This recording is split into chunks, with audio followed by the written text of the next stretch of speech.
உண்மைதானே? அருமைதான். அதில் ஆவிக்குரிய அம்மாவா இருக்க நம்ம பாஸ்டர்மாவை இன்னும் வாழ்த்துகிறோம். அவர்கள் ஆவிக்குரிய பாடல்கள் கற்றுக் கொடுக்கும், ஆராதனையை கற்றுக் கொடுக்கும், செய்தி நடத்த கற்றுக் கொடுக்கும் நம்மை உருவாக்குகிற ஒரு தாய். இந்த உலகத்தின் தாய் தன் பாலை கொடுத்து தன் பிள்ளையை வளர்ப்பார்கள்.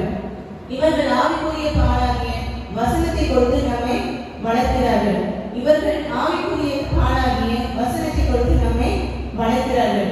எங்கள் தாயார், எங்கள் சகோதரியார், எங்கள் ஆசிரியராக, ஆலோசனைக்காரராக, எங்கள் வேதனை நாட்களில் கண்ணீர் துடைக்கும் அருமருந்தாக, எங்கள் வேதனை நாட்களில் கண்ணீர் துடைக்கும் அருமருந்தாக எங்கள் ஆவிக்குரிய தாயே, இந்த நன்னாளில் தாய்மார்கள் தினத்தன்று என் ஆவிக்குரிய தாயாகிய எங்கள் போதகராவுக்கு இந்த கவிதையை சமர்ப்பிக்கிறேன்.